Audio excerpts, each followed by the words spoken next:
Welcome to Gun News Review.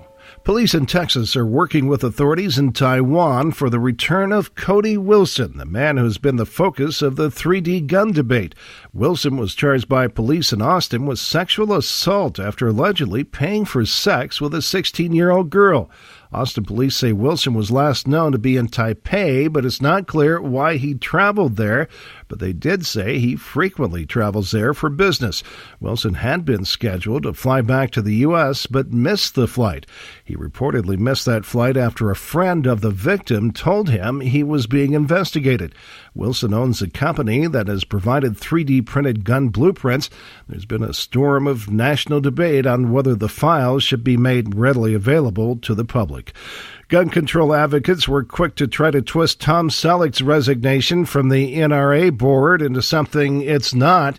Selleck's publicist this week confirmed he stepped down from the board in which he has served since 2005, but the publicist says he stepped down due to his work schedule and that it had nothing to do with policy. Selleck has served on the 76-member board mostly as a silent member, and his participation has been minimal.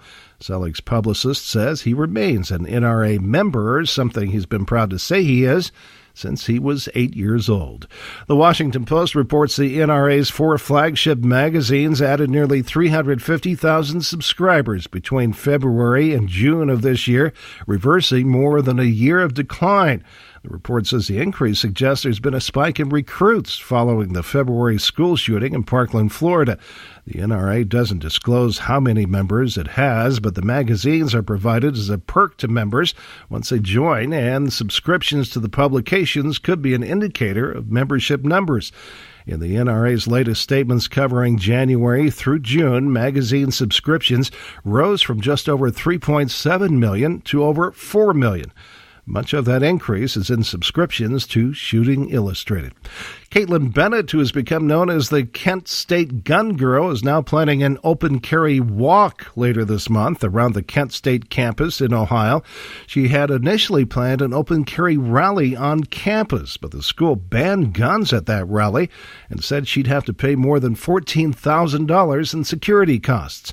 The walk is set for September 29th and will not include any sound amplification for speakers, and it's simply just a walk. The school has not said if it will try to stop the event.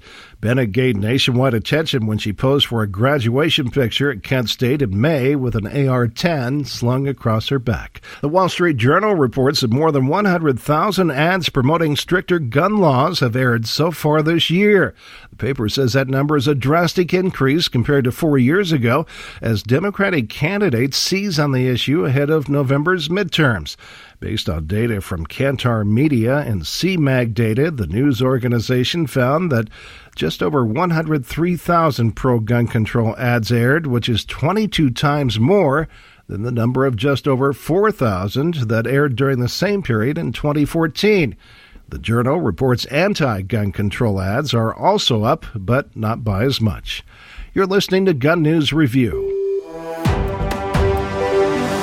The Detroit County Commissioner has introduced a plan to regulate ammunition, not guns. 6th District Commissioner Reggie Davis is proposing limits on the amount of ammunition purchased and also background checks during the purchase. But Davis's so-called bullet bill could face some legal challenges. A 28-year-old state statute specifies that local governments cannot impose regulations on ammunition except as provided by federal or state law. A bullet bill is also in line with proposed California legislation that would require serial numbers on bullets.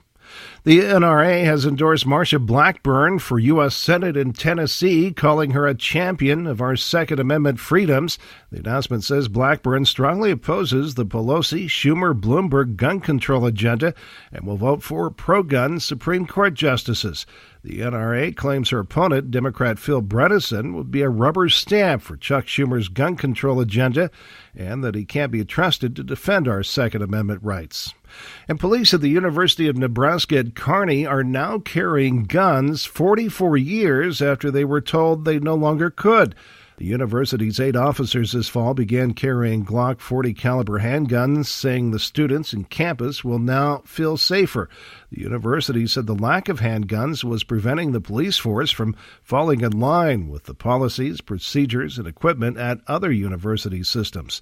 Kearney State College security officers were banned from carrying guns on campus following an incident in 1969 in which a 22-year-old man was shot by an officer during an on-campus incident. The officer was cleared of any wrongdoing. You've been listening to Gun News Review, comprehensive and concise.